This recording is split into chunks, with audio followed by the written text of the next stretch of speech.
Aubrey Lane stood frozen in the doorway of the penthouse she once considered home, the lights of Central Park West glittering behind her like a cruel mockery of the life she thought she had. Snowflakes clung to her coat as if even the winter refused to let her go. Grant Mercer didn't look at her when he spoke. He didn't have to. His words were knives, sharp and deliberate.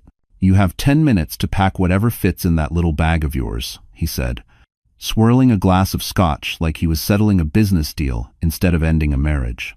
"And Aubrey, you're leaving with nothing. Not a dollar, not a piece of furniture, not even the clothes I bought." The woman standing beside him, Chloe, his 24-year-old assistant, and the reason her marriage had collapsed, smirked from behind her flawless makeup. It was the smirk that shattered Aubrey more than the words. Because Chloe wasn't gloating, she was confident. She knew something Aubrey didn't. Aubrey's breath shook. "Grant, He finally looked at her, eyes cold as glass. "Aubrey, you're not worth a conversation. The court date is set. My lawyers will handle the rest. You're irrelevant now." Irrelevant. A word meant to erase her entire existence. Aubrey clutched the strap of her worn leather bag, the only thing she owned that Grant couldn't claim. Her mind raced 8 years of sacrifice. Late nights supporting his company, giving up promotions so he could chase his empire. She had built this life with him, brick by brick, and he was discarding her like an outdated contract.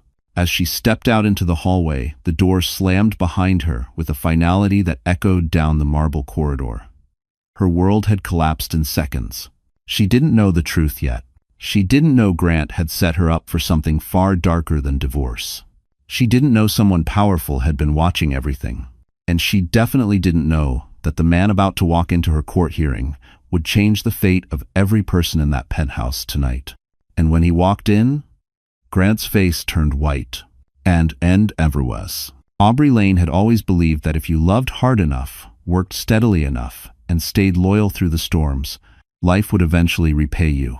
It was a belief shaped by years of surviving on little more than determination and the memory of a mother she lost too young.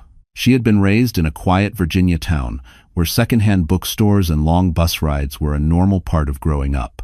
Nothing about her childhood suggested she would one day stand in a penthouse overlooking Central Park West. What brought her to Manhattan wasn't luck, it was grit. She graduated early, worked 2 jobs through college, interned without pay, and clawed her way into a junior financial analyst position in Midtown Manhattan. She was the kind of woman who kept her phone screen cracked because she always prioritized bills over upgrades, who brought homemade lunches while others ordered takeout. Her ambition was real, but so was her practicality. Then she met Grant Mercer. Back then, Grant wasn't the CEO of Mercer Tech, or the polished man who now wore tailored suits and drank expensive scotch. He was an ambitious programmer, with more ideas than investors, a man who told Aubrey she was the only person who saw him. He had chased her with sincerity, late-night phone calls, long subway rides just to walk her home, promises whispered on rooftops about building a future together. And Aubrey believed him. When he asked her to marry him, she didn't hesitate. She moved into his small apartment, typed out business proposals for him after work, attended every pitch meeting, and used her own savings to help fund the early days of Mercer Tech. She gave up a major promotion because Grant insisted they needed someone stable at home while he took risks for their future. She never complained. If he succeeded, then they succeeded. At least that's what she told herself. But the higher Mercer Tech climbed, the more invisible Aubrey became. Grant started traveling without telling her. He started calling her too emotional, too cautious, and later, too boring. At first it was subtle, then it became a pattern. Soon, she wasn't his partner, she was background noise.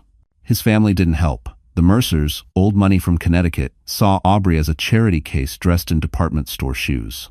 At family dinners, they asked pointed questions about her limited upbringing. Grant never defended her, he laughed along. Still, Aubrey tried. She tried because marriage meant effort, patience, and fighting for the life you promised to build. She tried because she believed people changed under pressure, not because they no longer cared. But now, standing alone with only a single bag to her name, she finally saw the truth. Grant didn't see her anymore. Hadn't seen her in years. Aubrey's life had become a series of sacrifices no one remembered. A love story only she was trying to keep alive. And the worst part was the humiliation. Not the eviction. not being told she was worthless, but the realization that the man she loved had been preparing to erase her long before tonight. She replayed their last months like broken film strips, Grant's sudden late meetings, the faint perfume not hers lingering on his shirts, the new credit card charges she wasn't allowed to question, the way he flinched when she touched his arm. She knew now that she had been living with a stranger who saw her loyalty as weakness, a stranger who had been quietly plotting something far darker than divorce. As she walked down the dim hallway, her breath trembling in the cold, she couldn't shake the feeling that she had stepped into a story already written for her. She just didn't know the ending. Not yet, but soon, someone else would enter her life and rewrite everything she thought she had lost. The Manhattan night had a way of swallowing people whole, especially those who didn't belong. Aubrey Lane stepped out onto the icy sidewalk of Central Park West, her worn leather bag pressed against her chest like a shield. Snowflakes, sharp as tiny needles, drifted through the streetlights and landed on her cheeks. Her breath fogged in the freezing air, and her fingers trembled as she tried to tighten her scarf. It didn't help. Nothing could. Behind her, the penthouse door slammed, sealing her out of a life she had spent 8 years building. Grant's security system beeped, locking the world she once lived in, locking her out as if she were a stranger who had wandered too close. A taxi passed her without slowing. Then another. It wasn't uncommon. No one stopped at night for someone who looked desperate. And tonight, Aubrey looked exactly like that, a woman standing on a sidewalk with everything she owned shoved into a single bag. She started walking aimlessly, the sound of her boots crunching through the thin layer of snow. Manhattan glittered around her like the world's most expensive snow globe, a place that dazzled outsiders but suffocated those who couldn't keep up. She had once felt proud to live here, proud to be part of it. Now, each skyscraper felt like a towering reminder of how small she truly was. She tried to call a friend from work, someone she thought she could depend on. The call went to voicemail. She tried another, then another. Same result. Manhattan friendships were built on convenience, not loyalty. And she had been replaced the moment her last name stopped benefiting anyone. Aubrey turned toward Columbus Circle, hugging herself against the wind that cut straight through her coat. Her mind kept replaying Grant's words. "You're leaving with nothing." How easily he said it. How confidently. And then, something even colder slid into her memory, the faint smirk Chloe gave her. It wasn't a smirk of triumph. It was a smirk of certainty. A smirk that said, "We already won." That thought twisted in Aubrey's chest as she reached a bus stop and sank down onto the bench. Her legs felt weak, her heartbeat heavy. She pulled out her phone, hoping to check her bank account. Perhaps she could book a cheap room for the night. The screen flashed red. Account frozen. Her stomach dropped. She tried another card. Declined. Another. Also declined. Snow blurred her vision. Or maybe it was her tears. She couldn't tell. She wiped her eyes, hands shaking uncontrollably. Grant hadn't just kicked her out. He had planned this. Prepared it. Every detail. Every exit. He wanted her helpless. She stared at the city skyline glowing in the distance, a breathtaking portrait of success and power. Somewhere inside those buildings, thousands of people were sipping warm drinks, sitting in cozy apartments, wrapped in blankets. Meanwhile, Aubrey sat on a freezing metal bench like she'd never belonged anywhere. She leaned back, exhaling shakily. Her life had been reduced to this moment alone, broke and cornered. Suddenly, her phone buzzed. A number she didn't recognize. For a heartbeat, she almost didn't answer. But something instinct, desperation, fate made her swipe. A voice, calm and distinctly formal, spoke on the other end. "Miss Lane," the voice said, "you need to leave that bus stop. Someone is coming for you." Aubrey's breath hitched. "Who is this?" she whispered. The voice didn't answer her question. Instead, he said something far more terrifying. "They know you found out more than you should. Move. Now." Aubrey shot to her feet, heart pounding. Someone? Coming for her? Why? She looked around the empty street, and that's when she saw headlights turning the corner, slow, deliberate, creeping toward her.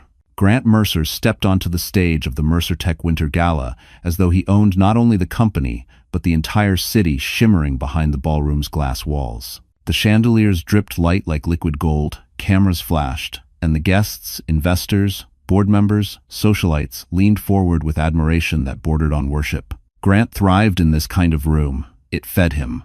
And tonight, he wasn't alone. Chloe Devereaux stood at his side, wrapped in a crimson silk dress that clung to her like a second skin. She looked younger than ever, her smile bright and hollow, the exact kind Grant preferred.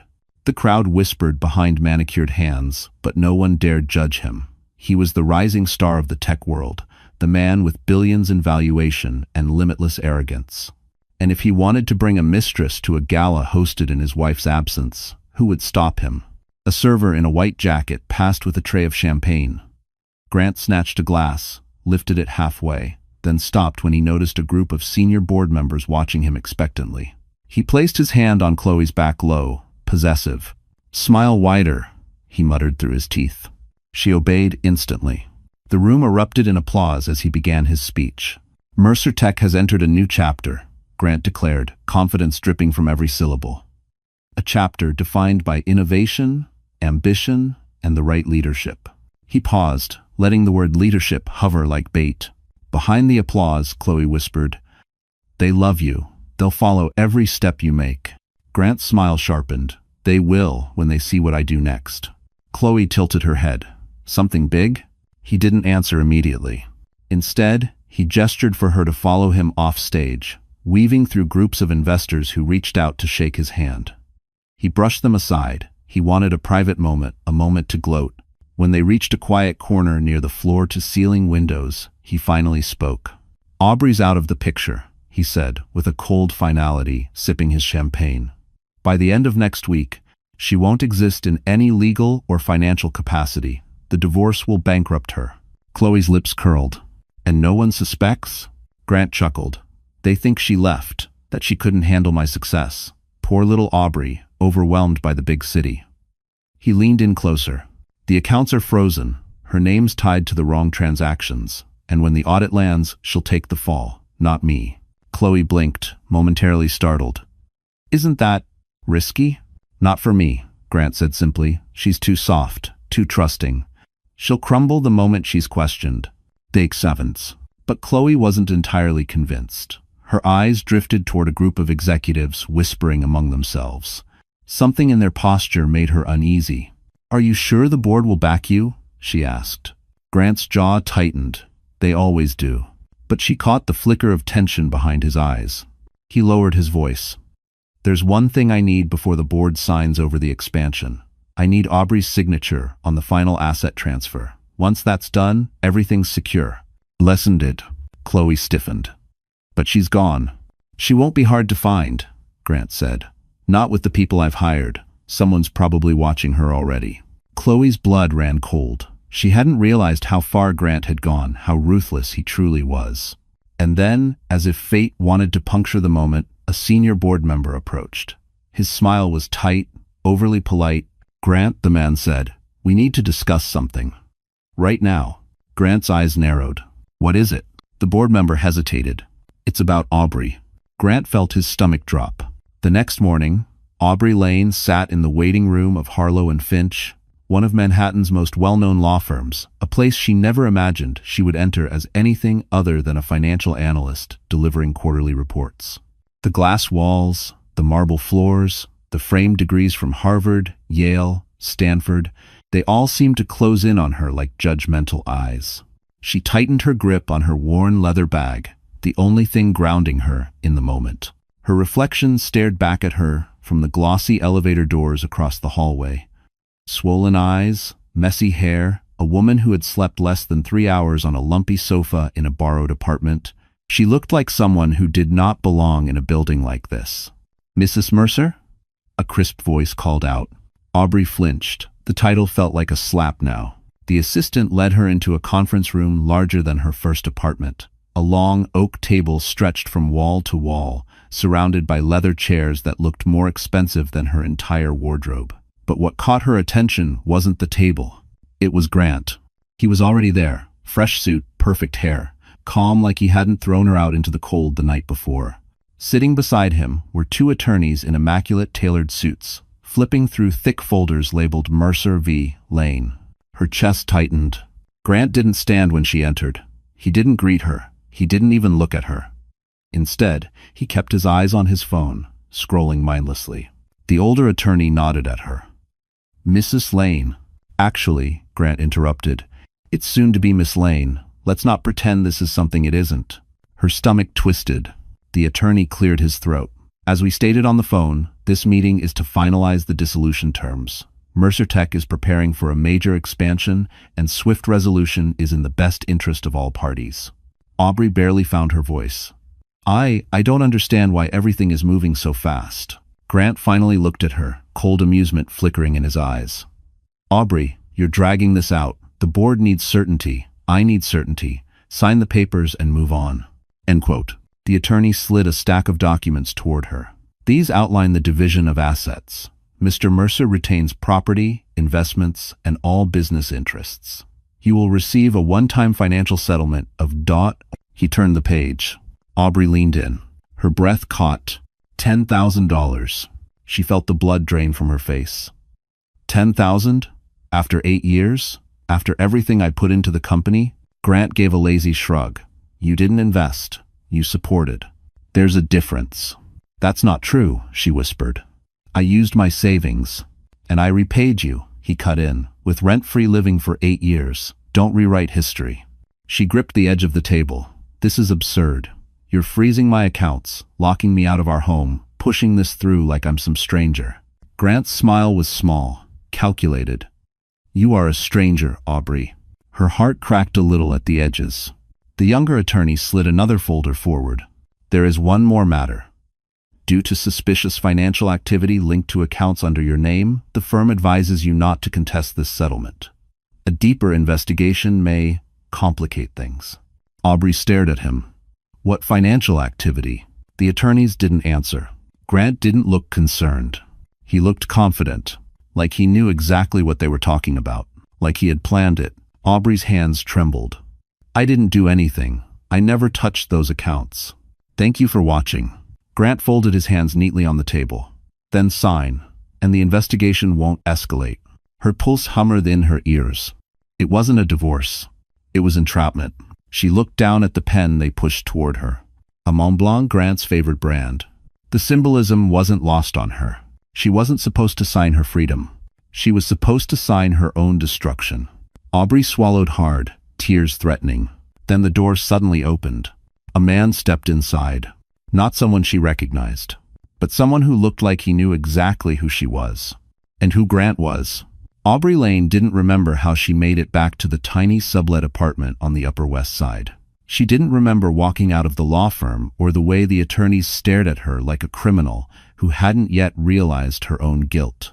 She only remembered the moment the door of the borrowed apartment shut behind her, and the deafening silence that followed. She stood in the dark for several seconds, her breath uneven, her fingers still trembling from the meeting. The city hummed beyond the windows, car horns, distant sirens, the steady rhythm of a place that didn't stop for anyone's heartbreak, not even hers. Her knees buckled before she could catch herself, and she dropped onto the sagging sofa. The springs groaned under her weight, a pathetic contrast to the plush velvet furniture she had once lived with. She pressed both hands to her face and exhaled a shaky, broken sound. Her bank accounts were frozen. Her reputation was under quiet, calculated attack. Her marriage was over, and someone with power was trying to frame her. The weight of it crashed down on her chest until she could barely breathe. She reached for her phone with trembling fingers. A part of her still hoped for a miracle. Maybe there was one friend left, one person who would pick up, one person who didn't believe Grant's carefully crafted lies. She called Marissa, her closest coworker. No answer. She tried Jen from HR. Voicemail. She tried her old college roommate. Call failed. Aubrey stared at her shaking hands. "I'm alone," she whispered. Saying it made it real, made it sink deeper. The apartment's single lamp flickered, casting a dull gold glow over the cracked coffee table. She noticed a stack of mail someone had slid under the door earlier. With a hollow feeling, she reached for it. Bills. Overdue notices. A letter from Grant's attorney demanding she cease unauthorized access to marital accounts. Unauthorized access. To her own money. Her chest tightened again. She curled forward, pulling her knees to her chest as a sob tore free. She had worked so hard to get here, She had sacrificed years of her life for a man who was now treating her as disposable, worse, dangerous. She cried until her throat burned, until her tears dried on her cheeks, until the reality became too big to outrun. When she finally lifted her head, the room was silent except for the faint hum of the old refrigerator. She wiped her face with the back of her sleeve and reached for her laptop. It was slow, outdated, and missing 2 keys, but it worked. She typed her name into the search bar. A headline appeared: Mercer Tech CEO's wife under investigation for financial irregularities. Okay. Aubrey covered her mouth, a sickening rush of fear rolling through her stomach. Grant had moved faster than she realized. He wasn't just trapping her legally, he was poisoning her publicly. She clicked the article. Sources close to the situation report that Mrs. Aubrey Lane may have been involved in unauthorized transfers connected to Mercer Tech's development fund. She slammed the laptop shut. Her heart pounded painfully in her chest. This wasn't a divorce. This was a strategic dismantling, a planned destruction of her identity, her credibility, her entire life. The phone buzzed suddenly. Unknown number. Her pulse jumped. For a moment, she considered ignoring it, but something in her gut urged her to answer. She pressed the green button. Miss Lane, the same calm voice from earlier said, "You need to listen carefully." She swallowed hard. "Who are you? We don't have time for that." The voice remained steady. "The people framing you aren't done, and you're in more danger than you realize." Her entire body froze. "Danger?" she whispered. A beat of silence. Then the voice said something that made every hair on her body rise. "They're coming tonight." Aubrey Lane's fingers tightened around the phone until her knuckles turned white. The mysterious voice on the other end was unnervingly calm, as if warning her about a late package delivery rather than something far more sinister. "Who's coming?" she whispered, barely able to push the words out. I don't understand." "You don't need to understand," the voice replied. "You just need to move. Now." Her heart hammered against her ribs. "Are you with Grant? Is this another trap?" A sigh, not impatient, almost sympathetic. "Miss Lane, if I were working for Grant Mercer, I wouldn't be calling you. I'd be at your door." Something in the way he said it made her blood run cold. "I can't just leave," she stammered. "This is the only place I have." "That's exactly why they know where to find you." Aubrey's breath hitched. She pushed aside the thin curtain and peeked out the small window overlooking the street. A dark SUV sat idling at the curb, engine humming. 2 figures were inside. They weren't moving. They weren't talking. They were just watching. Her entire body tensed. "Why would they come after me?" she whispered. There was a rustle of papers on the line before the man answered. "Grant Mercer is laundering money through shell accounts," he said matter-of-factly. "And the transactions he doesn't want traced, he put under your name." Aubrey felt the room tilt. "That can't be true," she whispered. He couldn't. He already did." Her legs felt like water. The man continued, "And now that the audit is starting, the best way to keep his hands clean is to make sure you disappear or look guilty enough that your testimony carries no weight." If Aubrey staggered backward, nearly tripping over the edge of the rug. "Disappear? Are you saying he would?" "I'm saying," the voice interrupted gently, "that staying in that apartment tonight is the worst decision you could make." Her throat tightened. "Then what do I do?" For a moment, all she heard was static. Then, "Pack a bag. Only essentials. Nothing traceable." Her gaze darted to the worn leather bag she'd carried from the penthouse, still lying pathetically on the sofa. "Where am I supposed to go?" "There's a black car at the corner," the voice replied. "Not the SUV. A sedan. It's unmarked. The driver will take you somewhere safe." Aubrey's pulse quickened. "Why would I trust you? I don't even know who you are." There was a pause long enough to fill the room with dread. Then the voice spoke softly. "You don't have to trust me, but you should trust what you saw tonight. The frozen accounts, the article, the attorneys pushing you to sign, the SUV outside your building. Do those feel like coincidences?" She didn't answer. She didn't need to.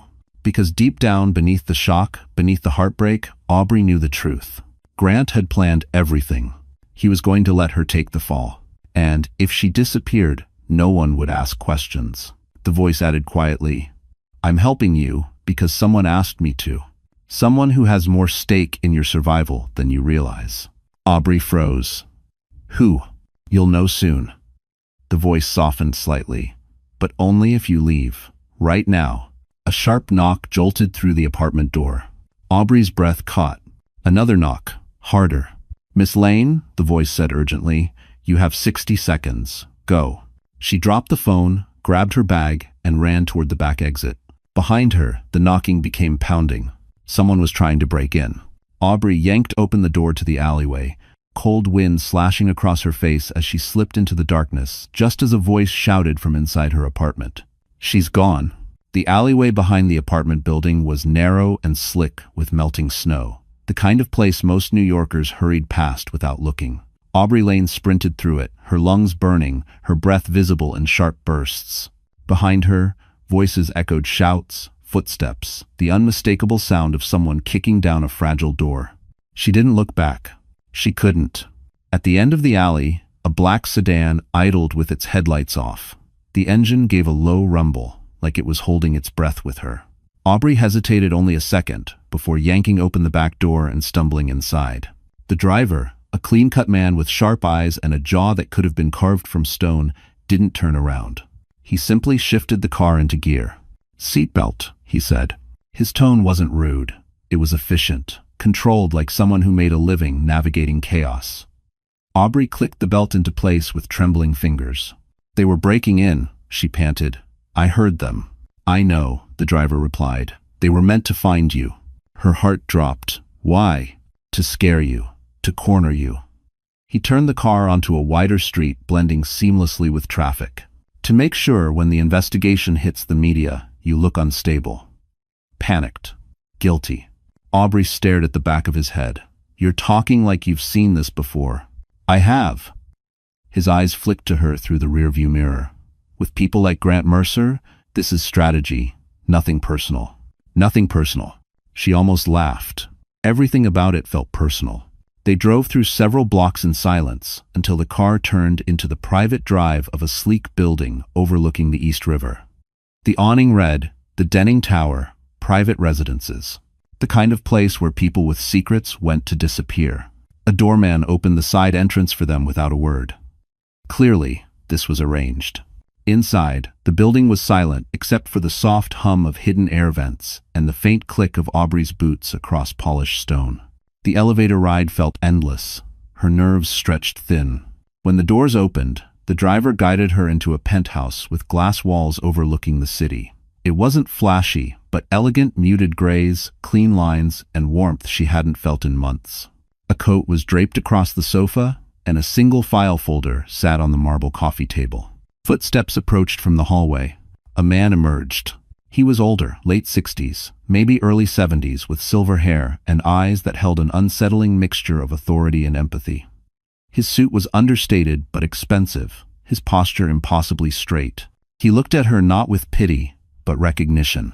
"Miss Lane," he said, his voice smooth and carefully measured. "I'm Sterling Caldwell." Aubrey froze. She knew the name. Everyone in Manhattan's financial world knew the name. Sterling Caldwell, one of the most influential investors in the country. A man who rarely appeared in public, a man whose net worth rumors varied by billions. "Why? Why would someone like you help me?" Aubrey asked, her voice barely audible. He studied her with an intensity that made her chest tighten. "Because," he said, "your husband has made a grave mistake, and he doesn't understand who he's threatened." Aubrey swallowed hard. "What mistake?" Caldwell stepped closer, his expression unreadable. "He went after you." Her pulse hummered. "I don't understand," she whispered. "I'm no one." Something shifted in Caldwell's expression, something almost wounded. "No, Aubrey," he said softly. "You are not no one, and it's time you learn the truth about who you are and what you are entitled to." Aubrey's breath caught. "What truth?" Caldwell exhaled slowly, as if weighing the right moment to detonate a long-buried secret. But before he could speak, the driver rushed into the room. "Sir," he said urgently, "Mercer's men found the apartment. They're spreading out." Caldwell's jaw tightened. "Then," he said, turning back to Aubrey, "we haven't a moment to waste." Aubrey Lane sat across from Sterling Caldwell, her hands clasped so tightly her knuckles looked bleached. The penthouse around her hummed with a presence she couldn't see: security screens, encrypted systems, quiet conversations in adjacent rooms. She felt like she'd stepped into a world she was never meant to touch. Sterling stood near the window, looking down at the city lights with a posture that radiated command.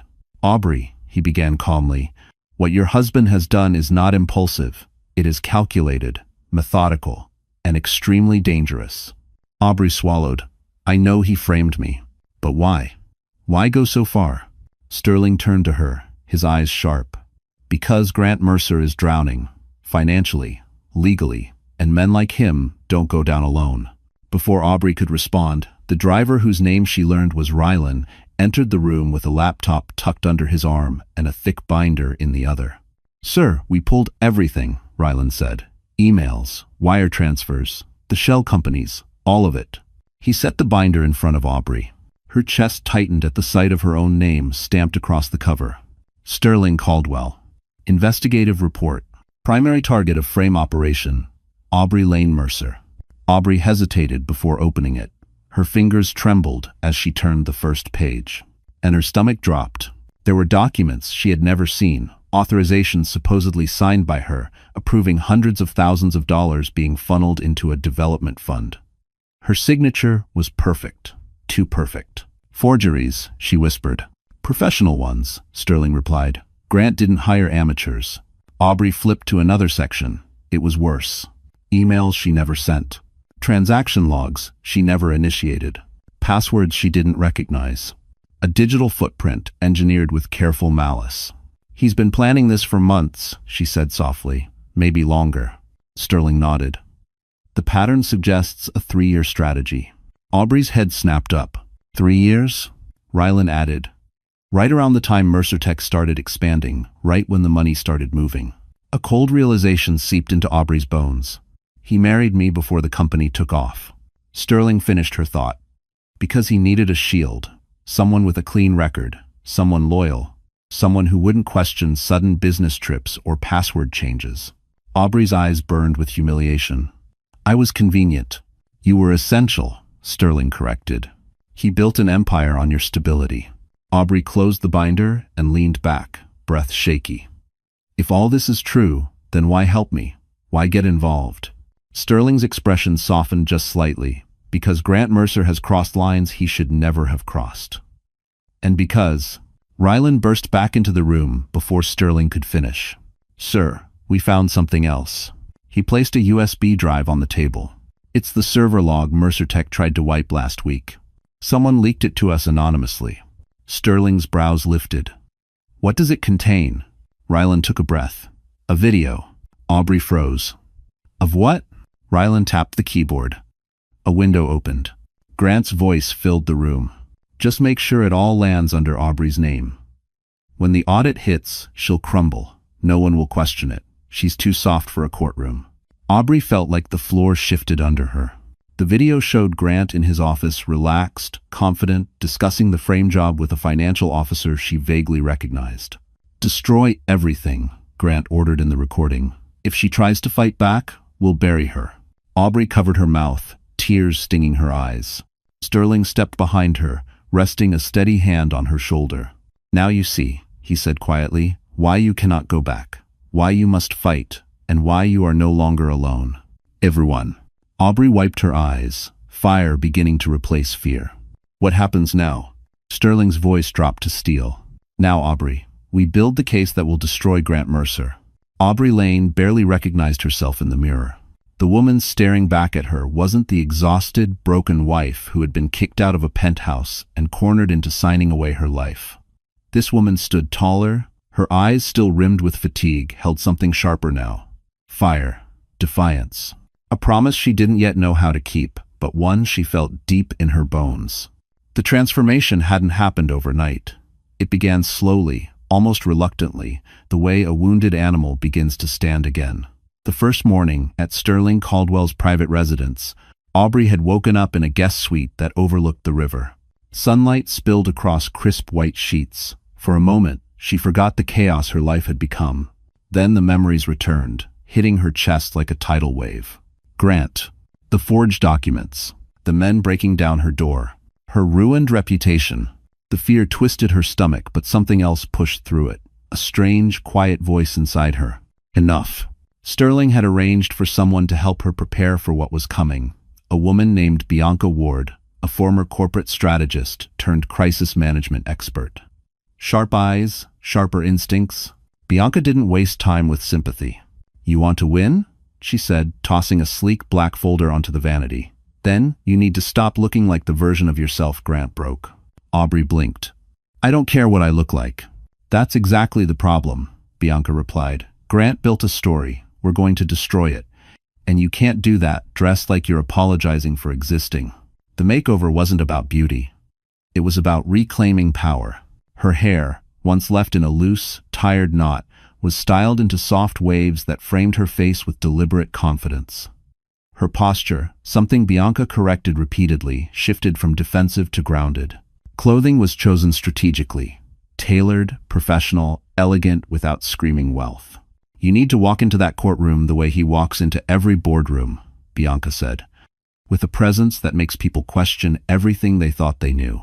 And 7 of it, in the story, Aubrey ran a hand over the fabric of the charcoal blazer Bianca had selected. It was nothing like the clothes she used to wear. This one fit like it understood her. Underneath it, she wore a cream silk blouse, simple but dignified. "I look like someone else," she murmured. "No," Bianca corrected. "You look like the woman you were never allowed to be." Downstairs, Rylan prepared a table full of evidence printouts, labeled binders, encrypted drives. Every piece was a brick in the fortress they were building. Sterling watched her with a mix of neutrality and something deeper, something almost protective. "You're doing well," Sterling told her. She forced a breath. "I still feel like I'm falling apart." "That's what falling apart looks like," he said, "before someone learns to fight." Later that evening, as she stood alone in the dim light of the penthouse hallway, Aubrey took a moment to steady herself. The city glowed beneath her like a field of stars. Somewhere out there, Grant believed she was broken, that she would crumble exactly the way he predicted. Aubrey placed a hand against the cool glass window. He didn't know her anymore. He never really had. She straightened her blazer, lifted her chin, and breathed in. This was no longer about survival. This was preparation. For battle. For truth. For her life back. Downstairs, the elevator dinged a sound that sliced through the quiet. Bianca rushed toward her. "Aubrey," she said breathlessly, "you need to come to the conference room. Right now. We found something." Aubrey's pulse quickened. "What is it?" Bianca swallowed hard. "It's about your marriage, and it's worse than fraud." Grant Mercer thrived under pressure, the way most men thrived under praise. The bigger the risk, the deeper the lie, the wider he smiled. And on this particular morning, as he stepped into the gleaming lobby of Mercer Tech, he walked like a man invincible. His tailored navy suit fit him like armor. His shoes clicked across the marble floor with rehearsed confidence. Employees scrambled to stand straighter when he passed, not out of respect, but fear. Grant fed on that fear. It made him feel untouchable. Beside him, Chloe clung to his arm, her designer bag swinging with each step. She looked every bit the image Grant wanted to project. Young, beautiful, submissive, and naive enough to believe he would take care of her. She didn't see the calculating way he glanced at her, as though assessing which piece of furniture she'd be replaced with next. "Did you handle the PR?" Grant asked, not bothering to lower his voice. "Yes," Chloe said quickly. "The article about Aubrey is trending now. People are starting to speculate." "Good," he replied. "Fear makes her sloppy. Sloppy makes her predictable." Chloe hesitated. "But what if she—" Grant stopped walking so abruptly she almost collided with him. "What if she what?" he said, his tone sharp. Chloe swallowed. "What if she finds someone to help her?" Grant chuckled a low, humorless sound. "Aubrey couldn't help herself out of a paper bag. She's weak. She'll break exactly the way I want her to." He resumed walking, more smug than before. On the 42nd floor, the boardroom buzzed with tension. Senior executives whispered behind closed doors. Something was brewing, but Grant didn't care enough to ask. He strode in like a king, returning to his throne. "Gentlemen," he said, "shall we begin?" The head of legal, Martin Lowell, cleared his throat. "Grant, we received an anonymous tip last night about offshore transfers and your wife." Grant's smile didn't falter, but his eyes sharpened. Ex-wife, he corrected. And she's irrelevant. Martin slid a manila folder across the table. This tip suggests she wasn't acting alone. It names a second person. Grant forced a laugh. Let me guess. Me? Martin didn't laugh back. Grant's expression hardened. Do I look worried? Aubrey is barely holding herself together. She can't find a lawyer who'll take her case, and she has no money to fight. A board member asked cautiously, but if she goes to investigators? She won't, Grant snapped. She's scared. She'll hide until the heat dies down. And by then, the transfers will be buried. He leaned back, stretching out confidently. She's exactly where I want her. But Chloe watched him with a flicker of unease. She replayed the way Aubrey had looked at the law firm, the shock, the confusion, the raw hurt. Something about it unsettled her. Aubrey hadn't looked defeated. She had looked betrayed. And betrayal, real betrayal, made people unpredictable. Meanwhile, Grant was oblivious to Chloe's thoughts. He stood, buttoned his jacket, and gave the room a final smirk. Gentlemen, don't worry. Aubrey Lane doesn't have the intelligence or resources to outplay me. By next week, she'll be nothing but a footnote in my life. He tapped the table twice. Meeting adjourned. As Grant stepped out, his phone buzzed. He glanced at the screen, expecting a message from legal or a board member. Instead, it was a private number. A single text appeared. You should be more careful about the enemies you create. Grant's jaw clenched. He typed back, Who is this? 3 dots appeared. Then disappeared. Appeared again. Then a reply. The person who can end everything you built. Grant's stomach twisted, but he refused to show fear. He deleted the message. He straightened. Nothing could touch him. At least, that's what he believed. Because he had no idea who was protecting Aubrey now. Night in Manhattan wasn't quiet, not even at 2 in the morning. The city hummed the way a restless mind thinks constantly, deeply, never stopping. And inside Sterling Caldwell's penthouse, Aubrey Lane sat alone at the long marble conference table, surrounded by piles of documents, screenshots, timeline charts, and encrypted drives. Her eyes burned from reading. Her hands shook from exhaustion. But she couldn't stop. Tomorrow was the first hearing. And tomorrow could be the difference between clearing her name or losing everything forever. Bianca had gone to rest hours earlier. Rylan was downstairs running surveillance checks. Sterling had retreated to his private office to make strategic calls. But Aubrey stayed in the dim conference room with nothing but a cup of cold chamomile tea and the sound of her own heartbeat echoing in her ears. Every page she turned felt like reliving her marriage lie by lie. Betrayal by betrayal. Grant had faked her signature. Grant had moved illegal funds under her name. Grant had told board members she was mentally unstable. Grant had tried to force her into hiding so she wouldn't testify. At some point, Aubrey pressed her palms over her eyes and exhaled shakily. How did I not see who he was? A voice answered from the doorway. Because people like Grant pick women who believe in love.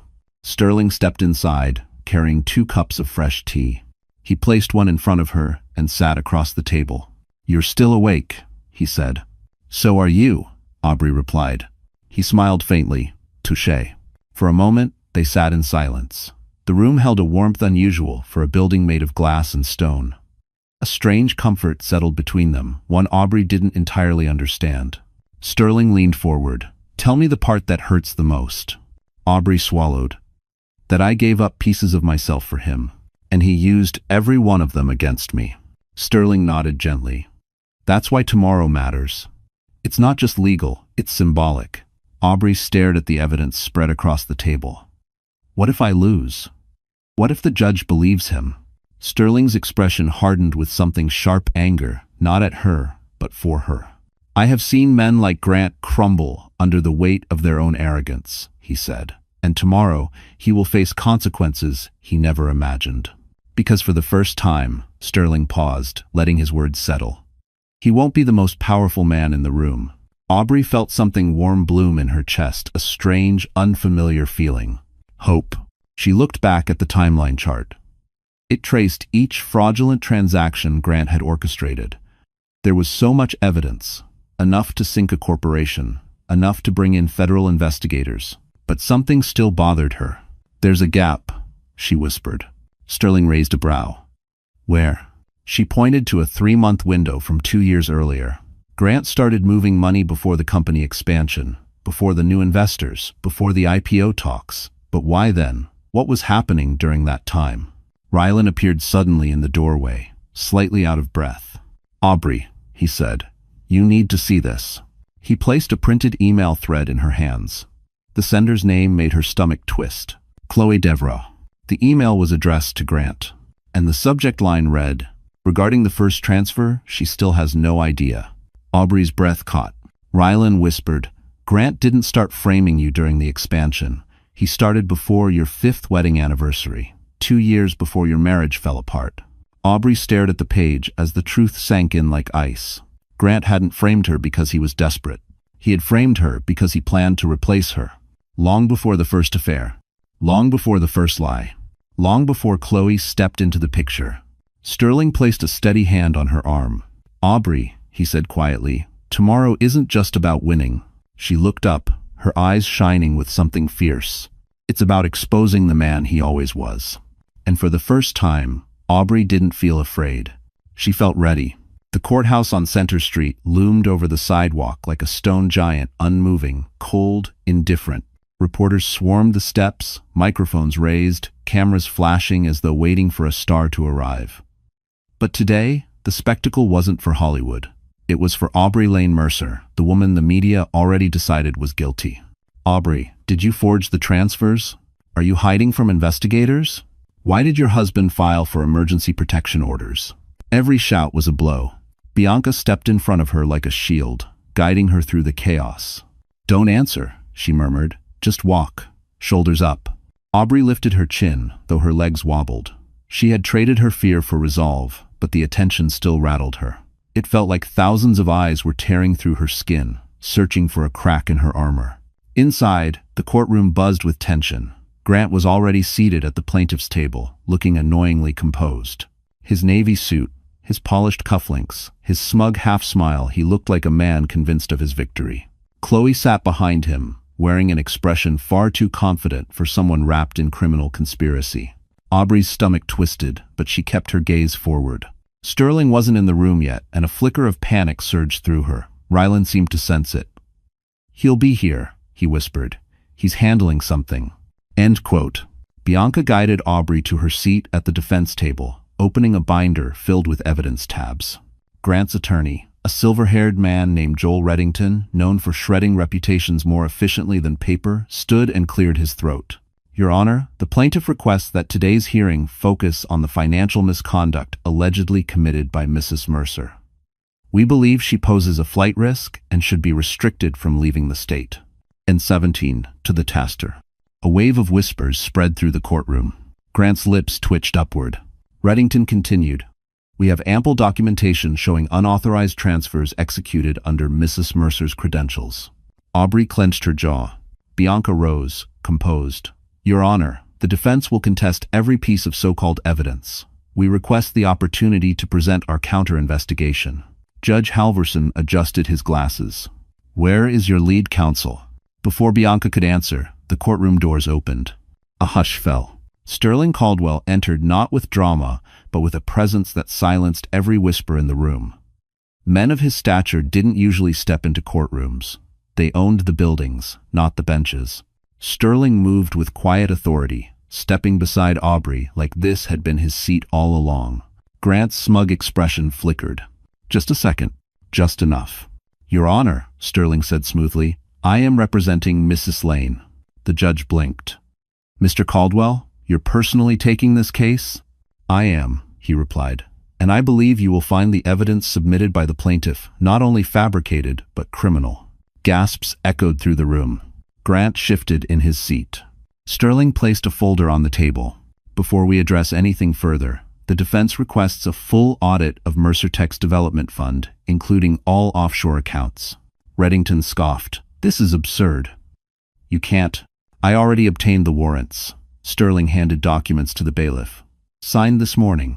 Grant's face drained of color. Aubrey felt her breath catch, not in fear, but in astonishment. Sterling hadn't come to defend her. He had come to dismantle Grant. Judge Halvorson skimmed the papers, eyebrows rising. "These are valid. Effective immediately, the audit will proceed. Reporters in the back frantically scribbled notes. Grant leaned forward, eyes burning. Aubrey, what did you do? For the first time, she met his gaze without flinching. I stopped being afraid. The judge rapped his gavel. We will reconvene after reviewing the submitted evidence. Court adjourned for the morning. In a rest. As people began to scatter, Sterling leaned toward Aubrey. This, he murmured, was only the opening move. Aubrey exhaled slowly, gripping the table to steady herself. Grant had no idea what was coming next. The courtroom emptied slowly, leaving behind echoes of whispers and the rustle of legal papers. Aubrey Lane stayed seated for a moment, trying to steady her breathing. The morning session had been a shockwave, but Grant Mercer wasn't done, and neither was his attorney. When court resumed after the break, Grant walked back to the plaintiff's table transformed.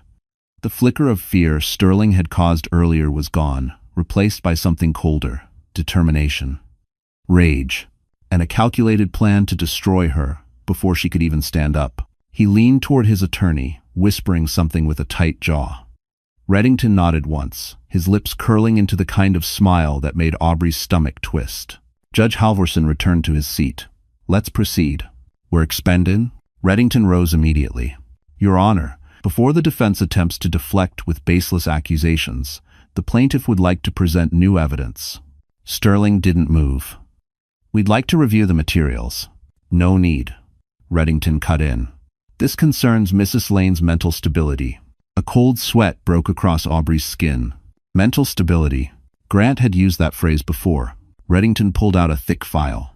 We have medical reports, therapy notes, and witness statements demonstrating Mrs. Lane's emotional instability and volatile behavior during the marriage. Aubrey's heart plummeted. She had never been unstable. She had never hurt anyone. But she had been in marriage counseling alone, begging Grant to show up. He never did. Reddington flipped open the file dramatically. Your Honor, these notes describe episodes of hysteria, paranoia, and destructive outbursts. That's a lie. Aubrey burst out before she could stop herself. Reddington smirked. As you can see, exhibits A through D. Grant's expression shifted into a perfect mask of concern, the one he used in public. Aubrey, please, he said softly. No one wants to humiliate you. The performance made her stomach turn. Reddington continued. We have statements from 2 neighbors who claim Mrs. Lane frequently screamed, threw objects, and accused Mr. Mercer of imaginary crimes. If you take, I never. Aubrey tried to rise, but Bianca squeezed her arm, grounding her. Don't react, Bianca whispered. That's what they want. Reddington wasn't finished. Additionally, Mercer Tech's internal security officer filed a report 6 months ago describing Mrs. Lane as emotionally unpredictable and potentially dangerous. Aubrey shook her head, tears threatening. She remembered that day she had simply stopped by to bring Grant lunch. He'd refused to see her. Reddington slammed the final blow. We request a temporary restraining order to prevent Mrs. Lane from accessing any company, property, or contacting any Mercer Tech employees. Sterling stood, his voice sliced through the tension. Your Honor, this is fabricated character assassination. Reddington shot back, prove it. The judge looked conflicted. Aubrey felt the walls closing in. Everything Grant failed to prove with forged financial evidence, he was now trying to achieve with psychological warfare. Grant leaned back, folding his hands with quiet satisfaction. Aubrey has always struggled under pressure, he said gently, loud enough for the room to hear. She's fragile. Something inside her snapped. Fragile. He had used that word during every argument, every disagreement, every moment he twisted the blame onto her. Sterling placed a reassuring hand on her shoulder, but before he could speak, the doors of the courtroom slammed open. A woman stormed inside. Everyone turned. It was Grant's former executive assistant, Dana Skye, someone Aubrey hadn't seen in years. She marched straight to the front, clutching a folder. Your Honor, she said breathlessly, I have evidence relevant to this hearing. Grant's face drained of color. Reddington sputtered. Miss Skye, you were not. I was subpoenaed, Dana snapped. And Mr. Mercer paid me to stay quiet, but I won't. She placed the folder in front of the judge. Inside are recordings, emails, and internal memos, proving that Grant Mercer ordered staff to document fabricated incidents to make Aubrey look unstable. Gasps exploded across the courtroom. Grant stood abruptly. "This is ridiculous." Dana glared at him. "You told us, word for word. If she looks crazy, the court will never believe her." "I show." Aubrey's lips parted, her chest tight with shock. The judge opened the folder. His face darkened. Reddington looked like he'd swallowed glass. And for the first time in the entire marriage, Grant Mercer had no words. The courtroom was a powder keg, silent, volatile, ready to explode. Everyone stared at the folder Dana Sky had placed before the judge. Grant Mercer, once the immovable force in the room, now stood frozen, jaw clenched, eyes flicking desperately between Dana, the judge, and the exit. Aubrey Lane felt the air shift. Something had cracked. For the first time since the nightmare began, Grant didn't look untouchable. Judge Halvorson cleared his throat and addressed Dana. "Miss Sky, you understand the legal consequences of submitting falsified information?" Dana lifted her chin. "Everything in that folder is real, Your Honor. I kept copies of everything because I knew what he was doing was wrong." Grant slammed his palm on the table. "She's lying. She was fired for incompetence." Dana snapped back. "I resigned because I refused to participate in destroying your wife." A ripple of whispers spread through the courtroom. Judge Halvorson opened the folder. The first page contained an internal memo with Grant's signature instructing staff to document emotional irregularities and create written incidents.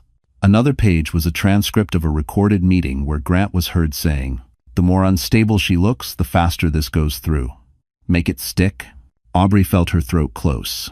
Hearing his voice so casual, so cruel, filled her with a grief she hadn't allowed herself to feel. Grant's attorney struggled to recover. "Your Honor, these are taken out of context." But the judge wasn't listening. His expression hardened as he turned each page. Then something happened that froze everyone in place. The back doors of the courtroom opened, and Sterling Caldwell walked in. Not rushed, not frantic. He walked with the calm, deliberate gravity of a man used to choosing when the world would pay attention. Aubrey exhaled shakily. He came. Sterling approached the defense table and placed a thick black briefcase before the judge. "With the court's permission," he said smoothly, "the defense would like to add additional evidence. Evidence that confirms what Miss Sky has stated and exposes far more." Grant's face went pale. Judge Halvorson nodded. "Proceed." Sterling opened the briefcase. Inside were organized files, USB drives, timestamps, and forensic audit reports, all stamped with federal insignias. "These documents," Sterling said, "contain confirmation from 3 independent forensic accountants that Mr. Mercer manipulated company funds, created shell entities, and directed illegal transfers under his wife's identity." Grant lurched to his feet. "This is ridiculous. How did you get any of that? Those files were sealed." Sterling didn't even look at him. "I requested a federal review last night," he said calmly. "Given the evidence already discovered, they granted emergency authorization." Gasps filled the courtroom. Grant's lips parted as he realized the truth. Sterling Caldwell had the power to trigger a federal audit overnight, and he had used that power for Aubrey. Bianca squeezed Aubrey's hand under the table, whispering, "This is it. This is where everything turns." Judge Halvorson continued reading through the documents. His expression darkened further. "Mr. Mercer," he said, voice low and dangerous, "these are serious allegations, criminal in nature." Grant stumbled. "They're falsified. I'm being set up." Sterling finally looked directly at him. "No, Mr. Mercer," he said. "You set yourself up the moment you underestimated your wife." Aubrey felt something inside her, shift, something long buried, lifting its head. Strength. Not borrowed. Not given. Found. Grant tried one last attempt, pointing at Aubrey. "She's behind this. She's manipulating you all." Sterling cut him off. "Mrs. Lane hasn't touched a single document. I brought this to court. I made the calls. And if you want to challenge someone, challenge me." Grant's mouth opened, then closed. For the first time in his life, he had no leverage. The judge set the papers down slowly. "This hearing," he said firmly, "is no longer about divorce. It is now a matter of potential criminal fraud." Grant's knees nearly buckled. Aubrey stared at him, not with fear, not with hatred, but with the calm understanding that the man who once held her life in his hands was finally losing control of his own. And this was only the beginning. The atmosphere in the courtroom had transformed. A quiet panic rippled through the gallery. The judge's expression shifted from irritation to alarm. And Grant Mercer, once the man who strutted in with full confidence, now looked like he was standing on thin, cracking ice. Sterling Caldwell, calm as a surgeon, placed a final folder on the judge's bench. "This," he said, "is the last piece of evidence the defense will present today. En personoff, to the masses, didondost." Grant slammed his hands on the table. "Your Honor, we cannot accept illegally obtained." Sterling didn't even turn toward him. "Nothing here is illegal. Every document was obtained through federal authorization or subpoena." Judge Halvorson nodded. "Continue." Sterling opened the folder. Inside were color-coded charts and printed emails, each page stamped with the emblem of the U.S. Financial Crimes Bureau. He spoke with meticulous precision. "For the last 3 years, Mr. Mercer has conducted repeated illegal transfers, moving funds through offshore accounts in Luxembourg, the Cayman Islands, and Cyprus. Those accounts were created using Mrs. Lane's identity, social, digital signature, even her employment profile." He tapped a page. "This document shows a $6 million transfer executed under Mrs. Lane's credentials while she was hospitalized for an appendectomy." Soft gasps echoed across the room. Aubrey's fingers curled into fists. Grant stiffened, jaw clenched so tightly his cheek twitched. Sterling turned another page. "Here, Mr. Mercer instructs an employee to scrub metadata. In this one, he orders a subordinate to route funds through a shell company registered under Aubrey Lane Mercer's maiden name." He handed the page to the judge.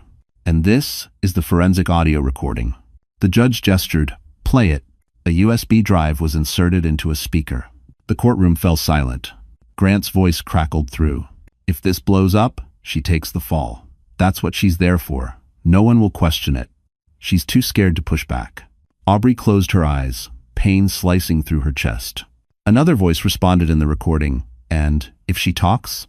Grant laughed coldly. "She won't. She thinks I love her."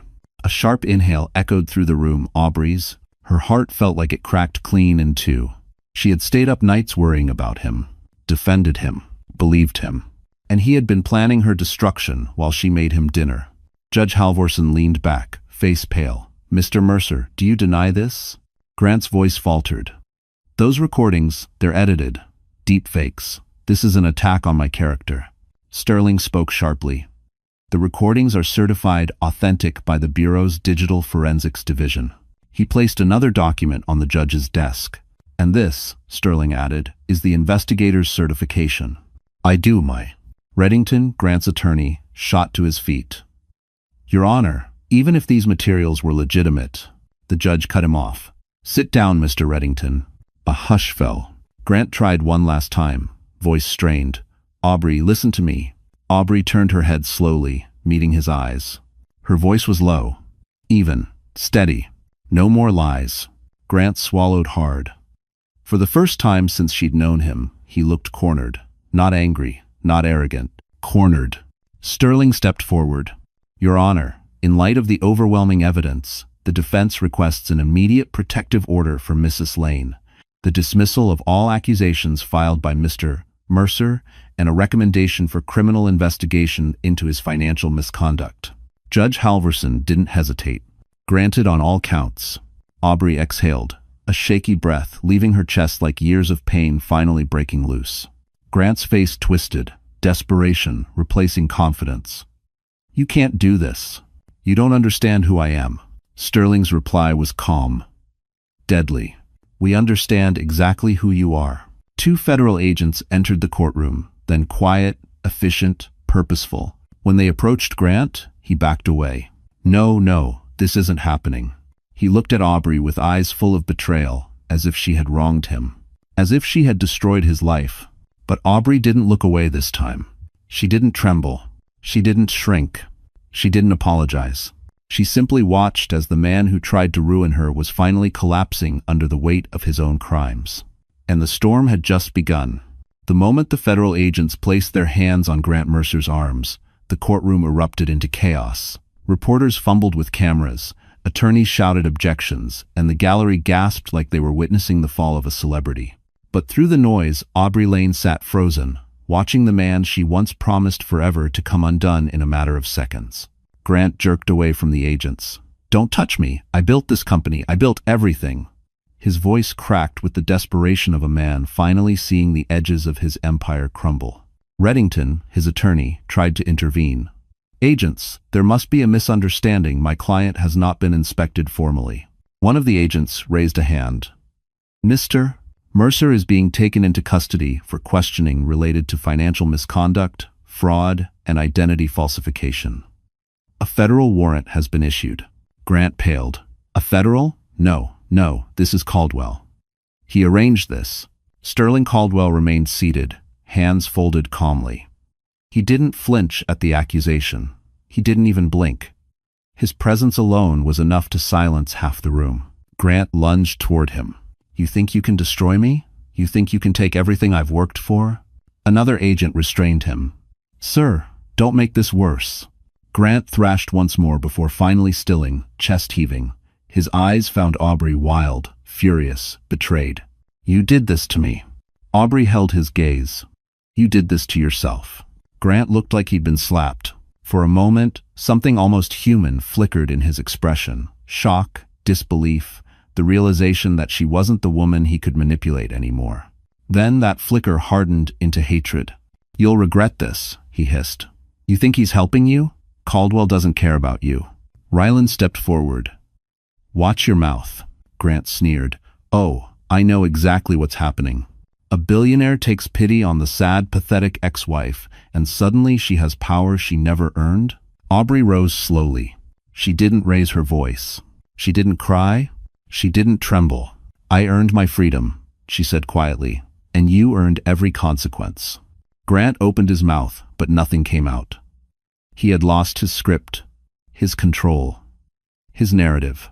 The agents cuffed him. The metallic click echoed through the room like the final note of a requiem. As they escorted him out, reporters swarmed, shouting questions about fraud, offshore accounts, embezzlement. Grant kept shouting back, "It's fabricated. She's lying. They're all lying." But the world was no longer listening. The courtroom doors slammed shut behind him. Silence settled like dust.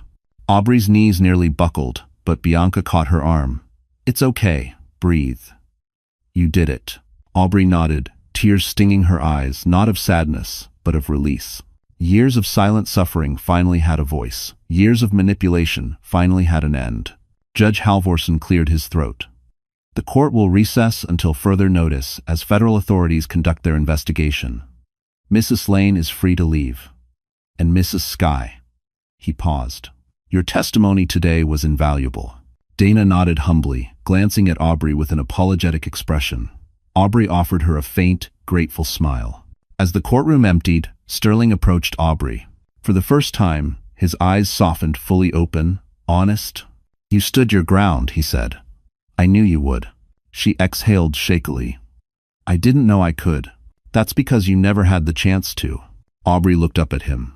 "What happens now?" Sterling exchanged a glance with Rylan. "Now," he said with quiet gravity, "now the truth about your past needs to come out. You deserve to know why I stepped in. Long before today." Aubrey's heart pounded. "My past?" Sterling nodded. "It's time you learned what Grant never knew." The courthouse hallway had finally emptied out, leaving only the muted echo of distant footsteps. Aubrey Lane leaned against the cool marble wall, letting the reality of the day wash over her. Grant was gone, taken away in handcuffs. Her name was cleared. The weight she had carried for years finally felt lighter, almost unreal. Bianca nudged her shoulder gently. "You do realize you just took down a man who thought he was untouchable, right?" Aubrey gave a tired laugh. "I didn't take him down. Sterling did." "No," Bianca said firmly. Sterling opened the door. "You walked through it." Before Aubrey could respond, Sterling Caldwell approached, his expression unreadable. "Aubrey," he said quietly, "we need to talk. Privately." Rylan motioned them toward a side corridor, away from the reporters clamoring outside. As they walked, Aubrey's chest tightened with confusion. She had just survived the biggest battle of her life. Why did she feel like another one was waiting? Sterling opened a door to a private conference room. It overlooked the city, golden light spilling through tall windows. The room was quiet, almost sacred. He gestured for her to sit. Aubrey hesitated. "Sterling, what is this about?" He exhaled, lowering himself into the chair across from her. His eyes, usually sharp and controlled, held something softer now, something vulnerable. "It's time you heard the truth," he said. "Not about Grant, not about the case, about you." She frowned. "About me?" Ryland stood near the door but didn't speak. He looked tense, like he already knew what Sterling was about to reveal. Sterling folded his hands. "Aubrey, when you were 8 years old, you were placed into a temporary guardianship program after your mother passed." Aubrey stiffened. "Yes. My mother, she didn't have family. I was moved around a lot." "That's what you were told," Sterling said gently. "But it wasn't the full story." Aubrey blinked. "What do you mean?" Sterling reached into his briefcase and pulled out an old, worn envelope. He slid it across the table. Her name, Aubrey Lane, was written on it in faded ink. Her breath caught. "This was written by your mother," Sterling said. "To me." Aubrey's heart stuttered. "To you?" Sterling nodded slowly. "She and I knew each other years ago, long before you were born." Aubrey stared at him, unable to speak. He continued, voice quiet. "When your mother fell ill, she contacted me. She asked me to take care of you, to protect you. But at the time, I was in the middle of a dangerous financial takeover, one that put my entire life under scrutiny. I couldn't risk dragging a child into that world. So I arranged discreet guardianship until I could bring you into my care safely." Is move the comment. Aubrey swallowed hard, her pulse racing. You were supposed to be my guardian?" Sterling nodded. "I have followed your life from a distance for 22 years. I ensured you received scholarships. I ensured you were placed in good homes. And when Grant Mercer began building an empire on your name, I stepped in." Her lungs constricted. "Why didn't you tell me?" His voice softened. "Because I wanted you to build your life freely, not in someone's shadow, especially not mine. If you can't extrain and undo." Aubrey wiped at her eyes. "So you're saying, all this time, you've been watching over me?" "Protecting you," Sterling corrected. "As I promised your mother." Tears spilled over her lashes. Sterling leaned forward, his voice full of something she had never known from any father figure. "Aubrey, you are not alone. You never were." Her hand covered her mouth as a sob escaped, quiet but raw. Years of abandonment, years of believing she had no roots, no family, no history, suddenly unraveled. Sterling stood and placed a gentle hand on her shoulder. "And the world will know the truth when you're ready. You are the legal heir to the Caldwell estate." Aubrey froze. Heir. To everything she never imagined she deserved. Her life had just changed again, this time not by cruelty, but by destiny. The following morning, Manhattan buzzed with a different kind of electricity. News alert banners scrolled across every major network. Tech CEO Grant Mercer faces federal investigation. Social media feeds erupted with theories, leaked documents, and grainy courtroom photos. By noon, reporters were camped outside Mercer Tech headquarters and the courthouse steps. But they weren't looking for Grant anymore. They were looking for Aubrey Lane. Inside a quiet conference room high above the noise, Aubrey stared at her reflection in the glass wall, no longer a ghost of a woman hiding behind fear. She looked older, steadier, and somehow freer. Bianca brushed lint from Aubrey's blazer. "Today is important," she said. "This press statement is your first step back into the world on your terms." Aubrey took a shaky breath. "I don't want to look vindictive." Bianca nodded. "You won't. You're not here to attack. You're here to reclaim your narrative." Ryland stepped in with Sterling close behind. Sterling carried a folder and an expression Aubrey couldn't quite read, somewhere between pride and solemn duty. "The press is ready," Ryland said. "We've coordinated your exit through the east doors. They'll have clear shots." Aubrey tensed. "I don't know if I'm ready for that kind of attention." Sterling stepped closer. "You don't have to perform, Aubrey. Just speak. Truth is the strongest thing you have." She nodded, steadying herself. They walked through a private hallway leading to the courthouse balcony where the press conference would be held. As they approached the doors, the sound of reporters multiplied: shouts, clicking cameras, the chaotic hum of breaking news. Before stepping out, Sterling touched her arm gently.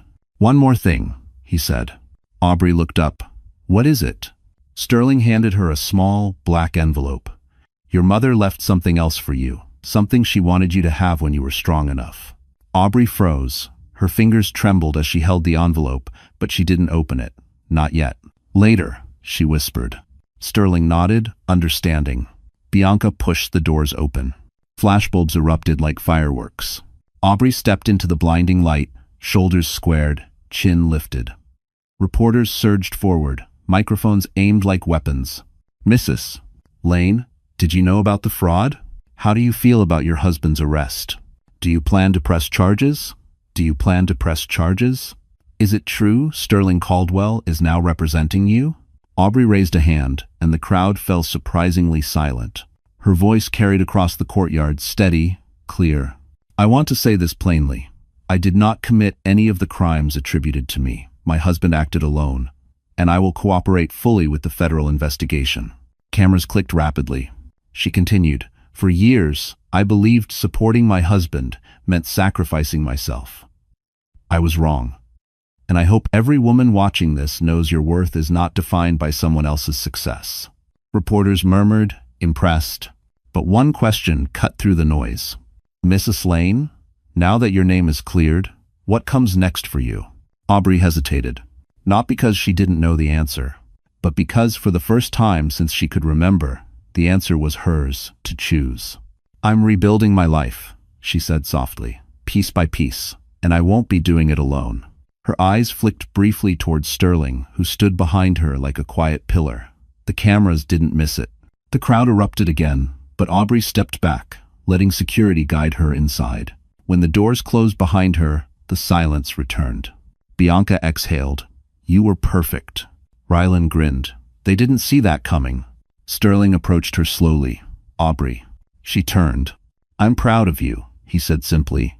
Something in her chest loosened, something she hadn't realized she'd been holding on to. Thank you, she whispered. He nodded toward the black envelope still in her hand. When you're ready, he said, that letter will answer the last question you've carried all your life. Aubrey looked down at it, fingers brushing the faded edges. For the first time in decades, she wasn't afraid of the truth. She was ready to walk toward it. The Caldwell estate overlooking the Hudson River glowed softly under the late afternoon sun. Its warm amber light poured across the manicured gardens, the stone pathways, and the quiet veranda where Aubrey Lane now stood, holding the black envelope her mother had left behind. The envelope felt almost weightless in her hands, yet somehow heavier than anything she had ever carried. Sterling waited a respectful distance away, hands clasped behind his back. He hadn't pushed her. He hadn't rushed her. He simply stood as steady as he had since the day he revealed the truth. Her guardian, her mother's last request, the silent protector who stepped from the shadows right when she needed him most. Aubrey inhaled sharply and opened the envelope. Inside was a single letter, written in her mother's soft, looping handwriting. My sweet Aubrey, if you are reading this, it means Sterling kept his promise. You may not know him yet, but he loved your father as a brother, and he will love you with the kind of honor the world rarely gives. You will grow strong, my little girl, stronger than me, stronger than anyone expects. And when the moment comes that someone tries to break you, Sterling will be there. Walk toward your future, not your fear. I love you always. Mom? Aubrey pressed the letter to her chest, her eyes stinging as tears slid silently down her cheeks. Tears not of sorrow, but release. Her mother had never abandoned her. Her mother had protected her the only way she could. And Sterling was the bridge her mother had left behind. After a moment, Aubrey turned, wiping her cheeks. Sterling stepped closer, concern flickering across his face. Are you all right? He asked softly. Aubrey nodded. More than all right. She held out the letter. She trusted you. Sterling's expression tightened, grief, gratitude, and something deeper passing through his eyes. I made a promise. And you kept it, Aubrey whispered. They stood silently for a moment, the sun slipping lower across the river. Then Sterling spoke, voice gentle but resolute. Aubrey, the Caldwell estate, the holdings, the trusts, they're yours now. She intended it from the beginning. The words landed softly, but powerfully. Aubrey didn't feel overwhelmed. She felt grounded. I don't want it because it's wealthy, she said. I want it because it's my mother's legacy, and because it's finally time I build something of my own. And once calm, Sterling smiled, warm, proud. And you will. On your terms. Aubrey breathed in the river breeze, feeling its coolness sweep through her hair. For the first time in years, she felt free. Not running, not surviving, living. Behind them, Rylan and Bianca stepped onto the veranda. Bianca grinned. So, our girl ready to face the world again? Aubrey laughed softly. Yes, I think I am. Rylan lifted a tablet. The federal investigation is underway. Grant's assets are frozen. Mercer Tech's board is cooperating, and from the look of it, Grant's legal team is falling apart. Aubrey didn't celebrate. She didn't gloat. But inside, she felt the profound satisfaction of justice. Not revenge. Justice. Bianca elbowed her gently. You know, most people never get to see karma work this cleanly. Aubrey smiled faintly. I didn't need revenge. I just needed truth. Sterling stepped closer, his voice low. And truth has set you free. Thank you. A hummingbird hovered near the veranda railing, its wings shimmering in the light. Aubrey watched it flit away, leaving a tiny trail of stillness behind. She turned to Sterling. What happens now? He met her gaze steadily. Whatever you choose, you have family, you have a future, you have a name that stands on its own. Aubrey felt her chest swell with a warmth she'd never known. I think, she said slowly, I want to build something that matters. Something my mother would be proud of. Something I can be proud of. Sterling's voice softened to a near whisper. Then I'll stand beside you, every step. Aubrey looked out over the river, golden, endless, open. Her old life had burned, but from the ashes, something stronger rose. This wasn't survival. This wasn't revenge. This was beginning. Aubrey Lane Caldwell walked forward toward the sun, toward her future, toward everything she finally realized she deserved. So, that's it, my wonderful friends. Our story comes to a close. And if you're still here, right now, listening to these last words, then something in this journey touched your heart in a way only real life can. Maybe it reminded you of your own quiet battles. Maybe it made you feel seen. Or maybe, just maybe, it showed you that no matter how dark things get, there is always a path back to yourself. You know, Marcus Aurelius once wrote, "The obstacle is the way." And Aubrey's story proves exactly that. The betrayal, the heartbreak, the humiliation, none of it was the end. It was the beginning of a stronger, clearer, more grounded life. A life where she learned to walk with her head held high, not because she won, but because she healed. And that's something each of us can carry into our own days. That even when someone tries to break you, you still have the final say in who you become afterward. If this story gave you strength today, if it made you think, or if it simply made you feel less alone, then don't forget to like this video, share it with someone who needs it, and subscribe to our channel. Your presence here matters more than you know.